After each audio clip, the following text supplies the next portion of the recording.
Query. Yeah, I mean, that's a pretty big chunk of the creatures. Absolutely. I wouldn't be surprised if we brought in the Parish here. And It could be we're really good. Moving The now Jits to are really Lewis good, too. and to Corbin. Now, He also has Submerge. he has Submerge? He Oh does. my god, Submerge plus Perish is just really impressive. Now, obviously, Mother of Runes can protect from a Submerge if it's ready, if it's available. But on the other side of the table, we have much less that's exciting in the sideboard. We've got Path to Exile. Path to Exile will help him tear down the Lords, and tearing down those Lords is important. But giving the Merfolk deck more mana, there's not much actual, lands in this deck. He only has 2 islands, so actually after the first path, given that it's likely that that Corbin will search for a basic land, the other paths are just going to be Swords to Plowshares plus. Top 4 is 10 for Legacy, 15 for Standard. I really like Louis Laskin's sweater. With the Freddy Krueger sweater. He's ready to rip things up. Says claw out. I mean, we're talking about these cards from Corbin's deck, but in the same right, we have to remember that Lewis has Sword of Fire and Ice in his main deck to go with the Stoneforge Mystics. Lewis has been chewing up Merfolk decks all day, and I don't think he's been playing against black Merfolk decks, especially not black Merfolk decks with Perish, but he's been beating them with such regularity that I would not be surprised if he was able to take this game down fairly easily. Is a high roll okay?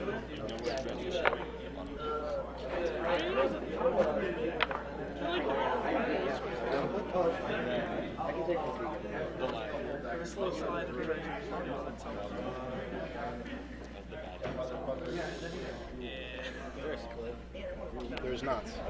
No splits. All or nothing. I didn't want to win. How much was it? 700? 700. I'm going for 2,000. It's Corbin. He's pretty excited about this deck here. I only need to sit in one seat. Now, is there anything different in the main deck between him and Saito? I mean, was Saito running Spell Snare or Spell Pierce? I believe he had Spell Snares. I'm not 100% positive. I'm not 100% sure either, but I feel like there were Spell Snares. Let's do a quick check. I'm pretty sure we're fighting against each other. I'm sure I punted against you. Saito had Spell Pierce, I think, actually. I'm thinking about it again. Actually, I'm looking at the list here, and I see... this might be a... No, that's an old list. That's an older list, my bad. Yeah, I think there are like swords in there. Is this August? That was this August. Yeah, this is the right one. That phone's our ticket. Yes, Saito had 3 Spell Pierce. 3 Spell Pierce, that's correct. So his main deck is absolutely identical to Saito's. He swaps some fetch lands, but besides that, it's 100% the same. His sideboard is different. He has an extra Perish. He has 1 less Tormod's Crypt. He has 1 less Nature's Ruin. He has 1 less Engineered Plague. He has an extra Lawin, Cephalid Edpress. He actually has 2 of that card. We've seen that card a lot today. So it seems like Merfolk decks that have been playing that card have been doing well, which is probably because they're playing a lot of mirrors. For those of you who are just joining us right now, this is Adrian Sullivan with Star City Games Live, bringing you live coverage of the Kansas City Legacy Open Series. And I'm here with the inimitable Jacob Van Lunen, and we're watching the semifinal matchup between Louis Laskin playing the Green and Taxes deck and Corbin Hosler playing Black-Blue Merfolk in the ilk of Tomohiro Saito. So Corbin is a writer. He builds innovative decks, and he's a big fan of blue-white decks. That's normally his thing. So today we're seeing him play a different version of Merfolk. Blue-white Merfolk is certainly a deck, but he eschewed that for the blue-black version. We just want to attack. That's what it is. I want to With deciding some mulligans real quick. Lewis won the die roll. He leads off with a land and passes the turn. Looks like he's sandbagging a pair of wastelands in his hand. Those could be great. Is it a pair? I only see 1. I may be mistaken. It may be a Savannah and a Wasteland. No Aether Vial from either player on the first turn. I think Lewis has He's just a drawing vial one. here for He's the just second drawing one turn. for the second turn. Yeah.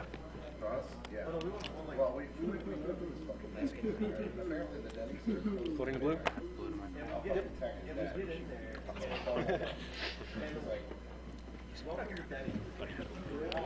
Now, as I've said earlier, we've watched 2 of Lewis's matches already today. So this is the 3rd time we've gotten to feature him. We featured him more than any other player today. And every time we've watched him, he has severely outplayed his opponent. He's hook, line, and sinkered, fooled them into playing the exact way he needed them to play, and made the direct line of plays he needed to win. I think he probably feels that he deserves to win this tournament. I'm sure he's very happy with his play. I certainly think this is this really great tournament for him, and he should be proud of himself regardless of the result.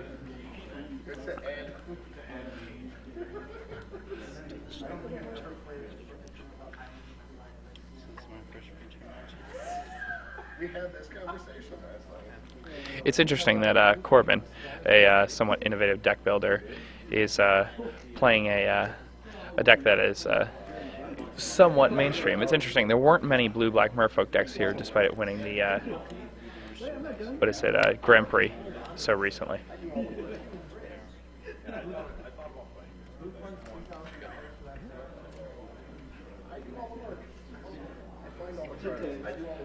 Now Lewis is always brewing up new decks.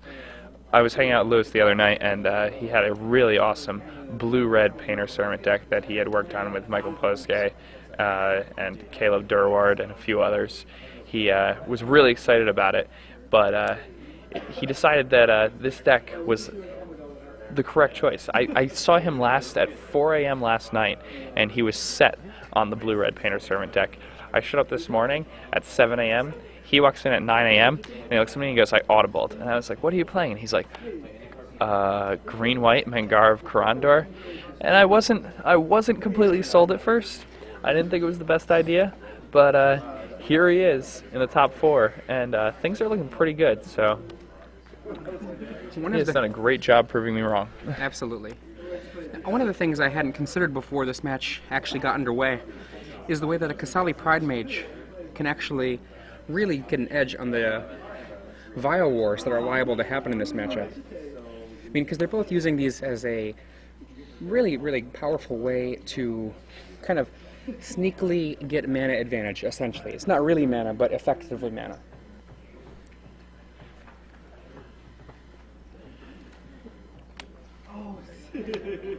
Yeah, using those vials to their maximum potential is just so huge. Lewis is probably going to play this Mangara and pass the turn. I don't think he needs to leave the swords up, but I mean, he is all-knowing today, so I wouldn't be surprised if he did something that surprised me. On the board right now, Lewis has a Savannah. That's a beta Savannah. Looks pretty nice to me. A Plains and a Wasteland, alongside a pair of Kasali Pride Mages, an Aether Vial on 2, and Corbin has 2 Silvergill Adepts and 2 islands. He's currently using a fetch land, and he's probably just going to find another basic island. Huh. Interesting. Corbin decides to go with an Underground Sea, despite the Wasteland in play for Lewis. Lewis is liable to use the Wasteland because he has a Vial.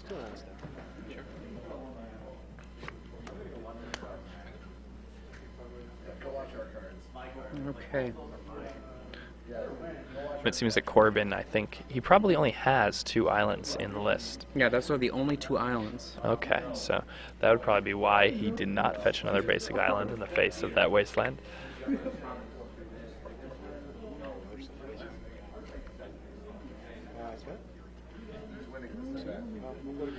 Corbin uses a Wasteland to destroy Lewis's Savannah, and now we have a board where both players are going to have a lot of trouble casting their spells.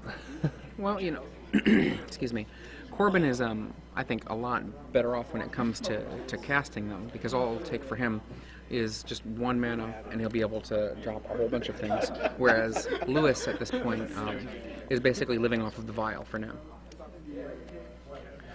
Yeah, Corbin's going to get in there for 4, and Lewis will be happy to take that damage.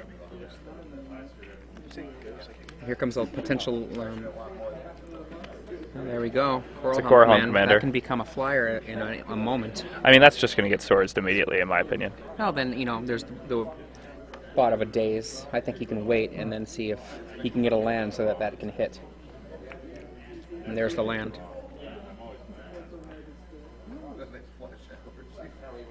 You're right, there's certainly value in playing around those dazes.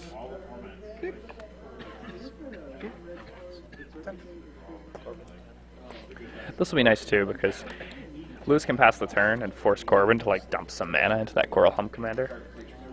Corbin probably won't want to trade the Coral Helm. I mean, I think part of the problem with doing that, though, is that you really set up a possibility that a Force of Will will be drawn. I mean, maybe you risk it, but...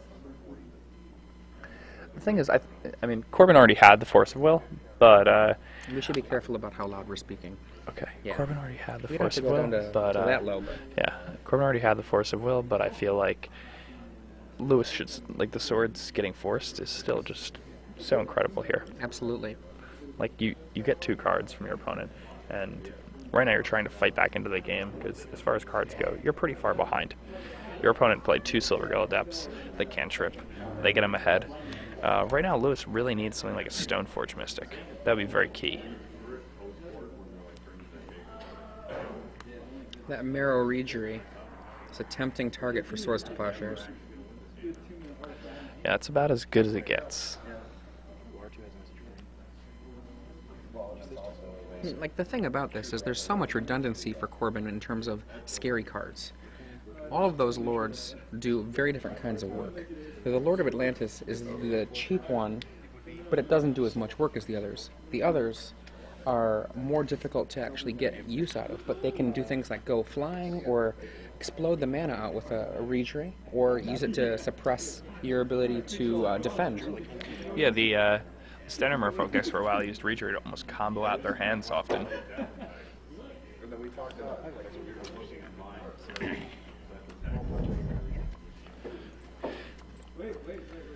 The Regery can also be used to tap down your opponent's team to get through beyond blockers. Especially when you're ahead in the race. It's really useful. The first Swords to Plowshares, a Force of Will, takes Meets out Force of Will. I think, can't tell if that's another Regery. I think it might be another Regery. Once again, for those of you joining us, this is the semi-final match between Lewis Laskin playing Taxes and Corbin Hosler playing the Saito Merfolk list. I'm Adrian Sullivan, and I'm here with Jacob Van Lunen.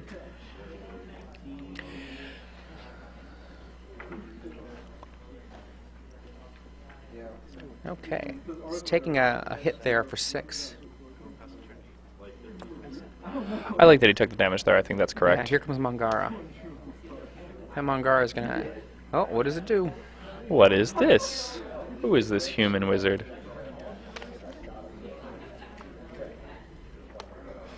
Wow. Lewis, it looks like he may have just drawn Caracas. Oh, wow. Well, that's exciting. Yes. I believe Lewis has another Mangara in his hand as well. Wow. Not that it's at all necessary, but... And in comes the Pride Mage again, beating for a hefty 4. Yeah, this puts Corbin down to 5 life, which is pretty precarious in this situation. What do you think of this situation right here of letting the Merfolk the Marrow Regery stay out as a potential card to tap down blockers?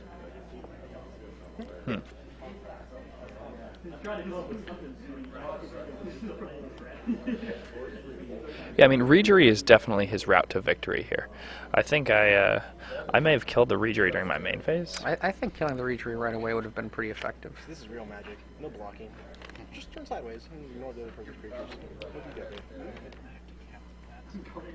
Okay. We'll see what comes of it.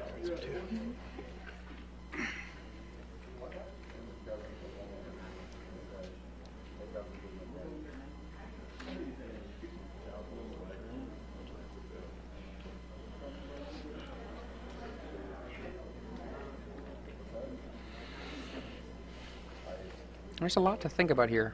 Yeah, this is a pretty complex board state. For those of you who can't see it clearly, Lewis Laskin has 2 Casali Pride Mages in play. One is tapped and one is untapped. He has a Mengar of Corandor, and he has an Aether Vial on 3 counters, so he can be using it with the Vial. Okay. There's a Caracas in play alongside 2 planes. Lewis has an additional Mengar in his hand. Corbin has a Marrow Regery, 2 Silvergill Adepts, a Coilhelm Commander, and 4 land. Corbin has a Lord of Atlantis in his hand. It's a very close game. It's super tight. The slightest mistake by either player could end this game. Well, hey, you know what? We only have 90 minutes, so I'd really appreciate it if you stopped asking questions. Just turn them all sideways and see what happens. I do. Lewis is joking with his opponent, saying, "We only have 90 minutes. I'd really appreciate it if you if you could speed up a little bit right now." I bet I have no idea what it is. Lewis is encouraging his opponent to just turn everything sideways and see what happens. Oh, what do you know? How rocky. What if I say all Merfolk creatures? It does say that on the card. Tapping down Casali Pride Mage. Okay. All right, so Lord Corbin of plays the Lord of Atlantis, Tapping down a Casali taps Pride down the Mage. Pride Mage. In comes the Mutavault. That's a lot of damage. Comes the damage. All right, now what Lewis is probably going to do here, he's going to flash in the 1 Mangara. He's going to block with both Mangars. Well, now Mangara is a legend. Oh, Mangara's a legend. Ooh, so is this just lethal? I'm pretty sure that I'm dead. He can block. Go away. I counted 9 going through, not counting the card in your hand. Right. But the card in my hand could be anything. It could Could even be a boat. be. You beat me to that. God, safe passage would be such a blow. Lewis is joking that he has safe passage in his hand. If it is, I don't want He's it. just slow rolling it. However, days you can get your safe passage. That's pretty good. All right, so this could just be the end of the game. Corbin used the triggered ability on the Marrow Regery and was able to tap down the Pride Mage. This may have been Lewis's first mistake that I've seen watching him all day today. I feel like if he had used that Mengar on his main phase, he really Yep, right there. he could have won that game. They're on to game 2. Just the first game. Probably. I would have said This is Probably only. Corbin may be ahead now. I feel like game 1 was certainly in Lewis's favor, but post board, cards like Submerge, Engineered Plague, and It says other, but it is a Perish are all very good. Engineered Plague is especially good, but that's kind of that's something that a lot of players haven't realized. I've seen multiple players with Engineered Plague in their board not bringing it in against Lewis. So if we go back just half a second too, though, I just want to really kind of note that if he had done the main phase removal of the Regery, he would have gone down to 1 on the attack. The Lord would have been able to come down, activate the Mutavault, attack with 4 creatures. He would have the ability to have 2 blockers because he could bring into play with the Aether Vial one of the. If he had another 3-drop, that'd be great. But at least the Mangara of Condor into, or however you say that. Yeah, into he had that would put 2 him copies of it total. He had at 1 in play and 1 in his life, hand. and actually still under real duress because there would still be a Lord and You do have to, yeah, you do have to champion. 4 Merfolk if you include the Mutavault, and he would only have Casali Pride Mage times 2 But you don't time arc them. as his defense. Self-life. And an opponent at still a fair amount of life. So even if he had made the, totally what we go, think might be the quick and correct play, obliterate. it still was looking pretty bad for him. Quick and obliterate. That's true, but his opponent can't really go. Was his opponent at 5 on the last turn there? His opponent was at 5. So Okay, so he probably lost either way. yeah. The 2 Silvergill Adepts were just so key there. The fact that he was able to like cantrip through, pick up the extra cards, it made it much harder for Lewis to play Nutrition War. Lewis also just didn't draw the cards that he wants to draw in the matchup. Like he didn't see a Stoneforge Mystic, he didn't see a Mother of Runes. I mean, I gotta He kind of actually drew say- some awkward cards. Aside from the tactical situation, I think there might have been a real strategic mistake in attempting to race the Silvergill. I think that if he had not been attempting to race it, I'm pretty sure that we would have is a lot more life for both players, but then a Mangara Aether Vial fighting against a deck that can't really stop it in that game. I'm a judge. That's really interesting. I mean, most players are trained to not trade with things like Silver Gillaudet. It feels so bad. Once it's on the table, it's on the table. It already did its work. I don't know if you guys Yeah, I heard understand. earlier, I try to. You think about it as a 2-1, and you forget the fact that it cantripped. But just again, trading with a random 2-1. You're playing it's like you're playing as a Merfolk deck, and you know your opponent might have cards like Jit, and you know they certainly have cards like Vile. I mean, it seems. Like you play Mental Magic, and you're just like, oh man, like Snowball Hacker isn't very good anymore. You also want to hold on to that It's like, oh, wait. that Pride Mage as long as possible to take advantage of the Exalted triggers. Well, and like Mental Magic, just because it's like incredibly broken. Because you start like turn 1 Exploration, then turn 2 your Turf Wounding, return and squeeze your hand for yourself. We allow everything. Fast Bond is the best card in the format. Oh, Vintage Mental Magic's different because you just kill them. Okay. It's awesome. We've got them shuffling up right It's now, leveling muck. getting High ready Tide. for the second game. crazy. And for those of you joining us just now, this is Adrian Sullivan. And I'm Jacob Van Lunen. We're here in Kansas City for the opening of the 2011 season of the Star City Games, the Legacy Open Series. This morning, the Standard Open was won by Boros. I played a game of two-headed giant Mental Magic. Pat McGregor. Pat McGregor, thank you. No problem. He has been to 2 Star City Games Open Series events, and he has won 2 Star City Games Open events. He won a Legacy event, and now he's won a Standard event. Maybe he's been to 2 weekends. Well, he's been to 2 weekends, and he's won 2 events. So he's 2 for 4 on open weekend events. But he also went to the Invitational and arrived late, receiving a round 1 game loss or round 1 match loss, and he was able to pull it together and end up top 8ing that tournament anyway. And Charles Gindy eventually dispatched him. But it's not too shabby to be dispatched in a mirror match against a PT Nationals GP champion. 40 turns later, they still haven't cast a spell. Like, we're not really doing And anything. SCG Open. He's also an SCG Open champion. I was really Eventually, impressed by we the get to way like that he 8 mana played so his that we deck, can end-step flashback yesterday. Ancient Grudge. And now today, Before I was just untapping, thinking a little bit more about Lewis I put a bunch of Laskin's mana.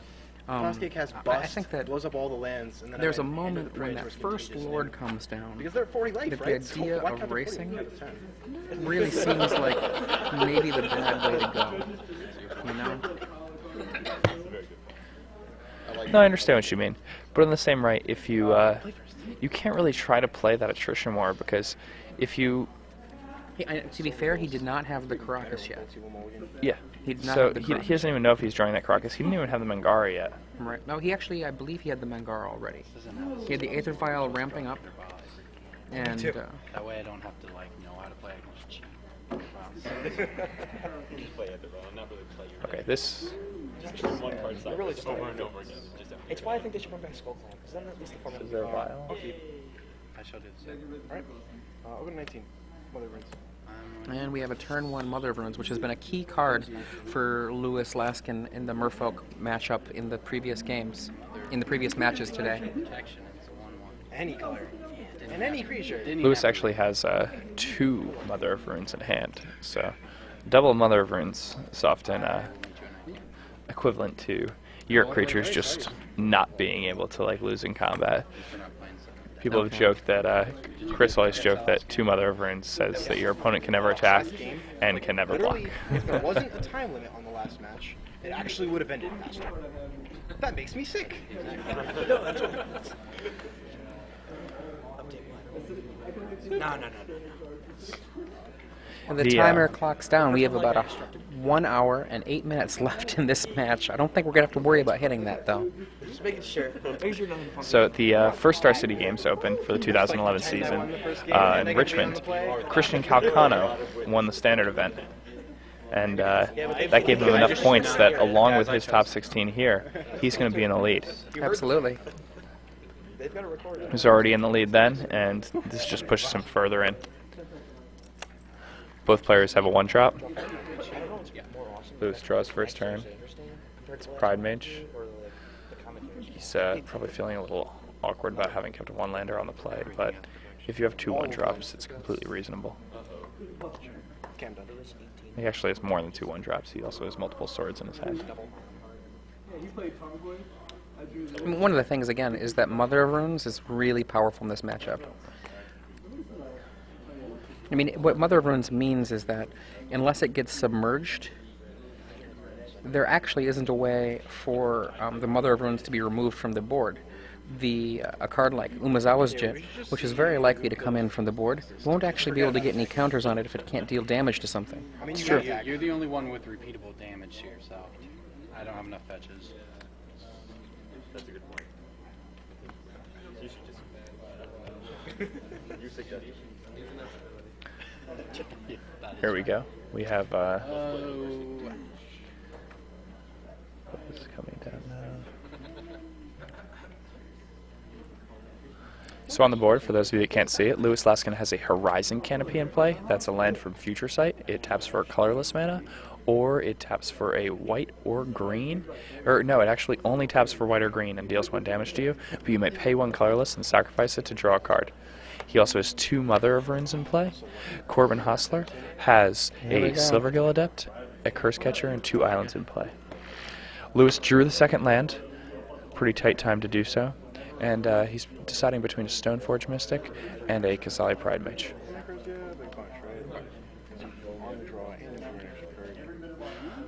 Stoneforge Mystic seems like the right play to me.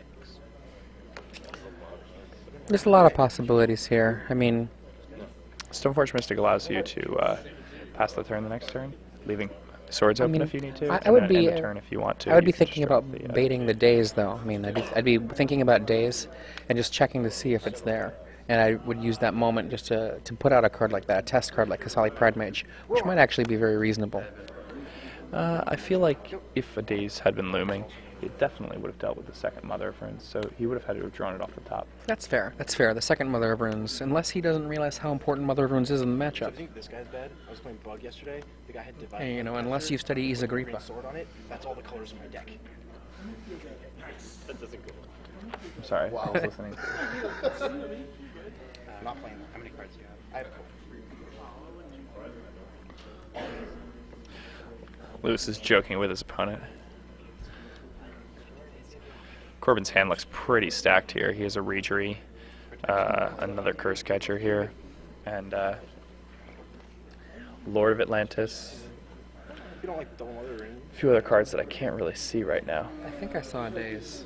You saw a daze? I think I saw. I'm not sure.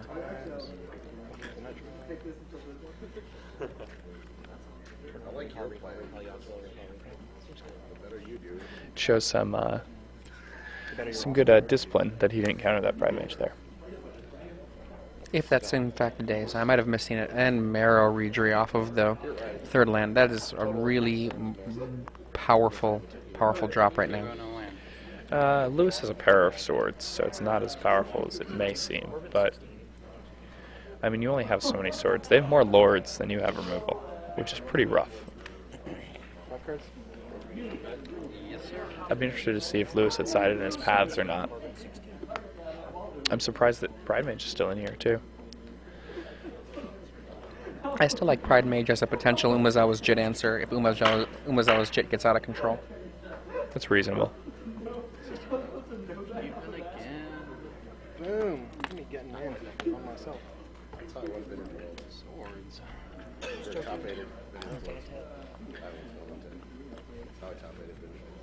Swords, potentially pulling a Force of Will, and there it is. I'm not letting you get ahead of me.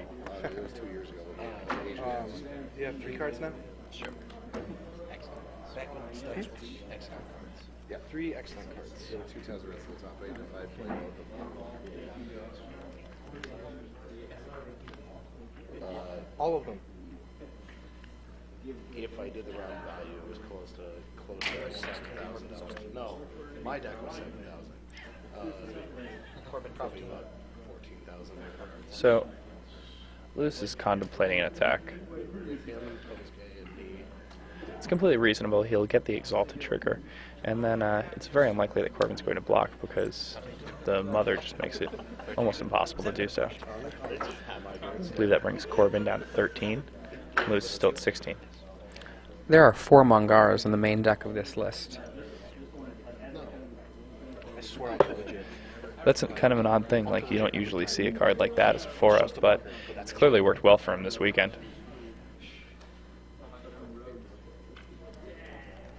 Yep, can we touch peepees?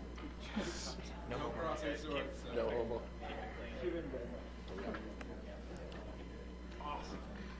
The judge said no crossing swords. So now this board is slowly growing, and as boards grow, things get more complex and games get harder. I'd be Well, I mean, I'm again, interested to see how the Merrill Reach reactivation goes this turn. I guess he's going to give the Pride Mage Pro Blue, and actually he still gets bashed for a lot of damage here. The guys all have 3 toughness, so they can just swing right into that Pride Mage, and Lewis is going to take a pretty big beating here. oof. And that guy's got 4. And that guy, Lewis, 10 cannot block. damage after Yeah. the block. Yeah, Lewis can block, but he's still taking a full 10, which is really, really rough for him. I'm not sure how I feel about that aggressive play with that Mother of Runes, even without a Lord of Atlantis hitting. I mean, any merfolk will tap down one of the creatures before the combat begins. And then you can protect that with Mother of Runes, but you're still tapping a Mother of Runes. 7. There's a big difference between being at 6 life and being at 9 life in this matchup. 14. It's pretty huge, especially when your only white source in play is a Horizon Canopy. Yeah, absolutely.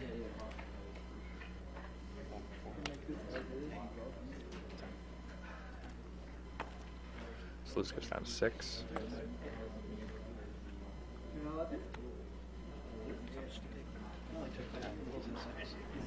Alright, so again, for those who can't see the board well, Lewis has a Horizon Canopy and a Beta Forest on the table, and he also has a Casali Pride Mage and a pair of Mother of Runes. Corbin has a Curse Catcher, a Silvergill Adept, a Mirror Regery, a Lord of Atlantis, 2 islands, an Underground Sea, and a Mutavault. In hand, Lewis has at least a Mengar of Karandor.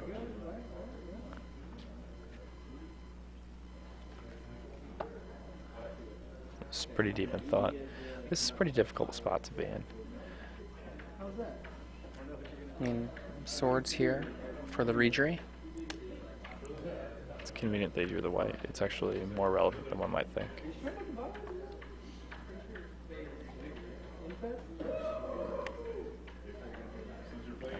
There we go.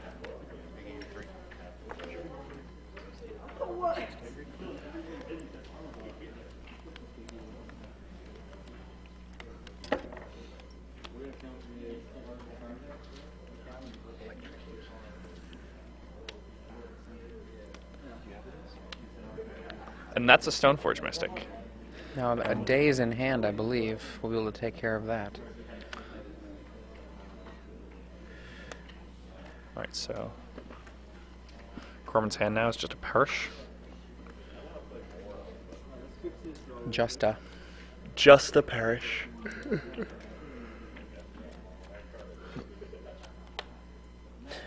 Man. And That if he does Mutavault that, is pretty rough. if he does do the Perish, it means that he's going to only be able to hit with the Curse Catcher and do 2 damage.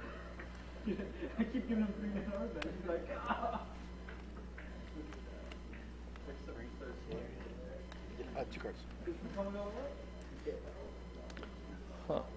Your Regery cards. Tanking.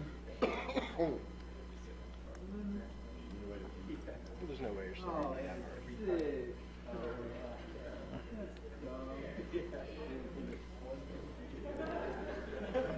It's still pretty rough for Lewis, though. Oh, Lewis is in rough shape. It's funny because I guess everyone's watching and I'm just looking at the board and I'm not even paying attention. I just don't want to look. I mean, I'm losing this matchup. I'm losing control. And he was never really in these games. Surprising. Before, when we've watched him play Merfolk, it's been very heavily in his favor.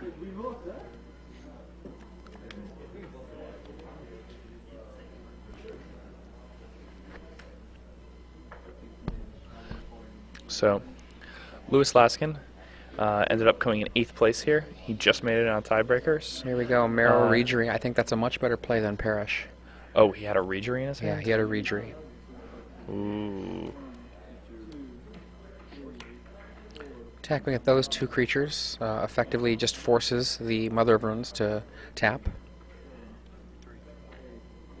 Those creatures are attacking. You know, what I would probably do here is I would double block and single block, protect the moms, and let the Kasali Pride Mage die. And that's not having anything to do with knowing that there's a Parish in hand. That's just getting rid of one of those merfolk and keeping your Mother of Runes. That's true. I mean, that seems like it's almost certainly the right play.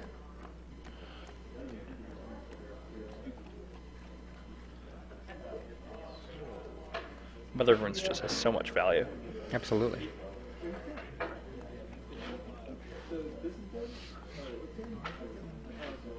It's also just so dangerous to take any damage at this point.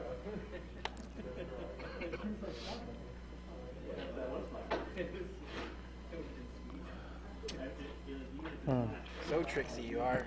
The hobbits. Let's just trying to figure out what's going on here at these later stages of the game, Wow. especially in elimination rounds. You definitely Plays it want to think safe. of I mean, personally, I just like getting one of those merfolk off the table. I don't know that that Kasali Pride Mage is of much concern to me as much as another body on the It's a table. blue instant that gives a creature -1 toughness. It has like a bunch of other modes, but they're relevant. Discard. All right, so this is it. Can Lewis find an answer? Looks like he top decked an Aether Vial. It's always A little slow. a little rough to top deck in the late game. If you have a merfolk spell in hand, you're dead. You're just dead. Especially that Mutavault in play. It's just I'll get back to you. absolutely brutal. If you just show it to me like you got me, I'm not gonna slow roll you.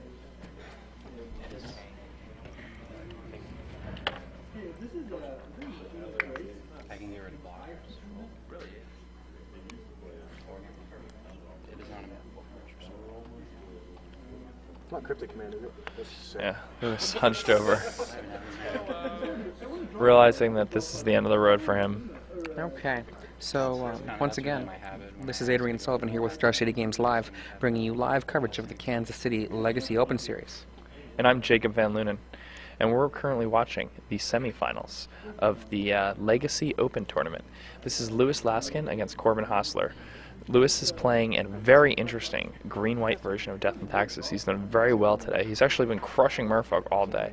But Corbin has a stranglehold in this game and his Epic game. Corbin is playing a blue-black version of Merfolk that has cards like Perish and Engineered Plague. If you do not have merfolk, core blockers to your attack creatures. That will leave you 1 life. You still have to find a removal spell. Which means, I hope that's not a daze. And I hope this is the pass. So, Which here we goblins? are. They're both goblins. Again, so he's using the... Chris was thinking one. Wow, perfect. He drew the one card he needed there to not die on that turn. He drew swords directly off the top. So I thought we said don't. he's still in this game. He popped that Horizon Canopy, and there's swords on top of his deck. It's pretty convenient. First catcher said no, sir. Wow, that is awesome. That's pretty awesome to watch. All right, here we go. Corbin still has the Regery in place, so things are very dangerous. He's got a land, and then Perish, and then activate Mutavault. Oh, he has the land now. Yeah, So land, Perish, Mutavault, that'll GG. do it. It just returns all your merfolks to play. So, again, Lewis Laskin's list is very interesting. If you're interested in decks like Death and Taxes in the Legacy format, you should be sure to check out these deck lists on StarCityGames.com. Oh my god, I am really pumped about Lewis Laskin's deck. Yeah, and Lewis is one of those guys who's always playing a cool new deck. Lewis had this insane blue-red Painter Servant deck that he was working on in the middle of the night last night, and then he just showed up this morning with a brand new deck that he had made. And that's just how Lewis goes. Lewis is always building new decks and always doing fun new things. So Lewis is going to see this Perish, he's going to see it and realize that the game's just over, packs it in, and that'll be it. I guess Corbin first has to activate this Mutavault. If he doesn't, then Lewis has a shot. But I'm pretty sure he knows the play is there. Yep, Okay. that'll do it. So it's definitely going to be a Merfolk versus Goblins finals then for this event. I'm going to give Mutavault protection from light. And, So that'll do it. yeah, right. Lewis jokes There a we bit go. and then offers the hand for the shake. Corbin Hosler with blue-black merfolk advances to the finals. It looks like we'll have a all-tribal finals. Merfolk versus Goblins in the finals of the Star City Games Legacy Open here in Kansas City. Like my hand's Mangara, and I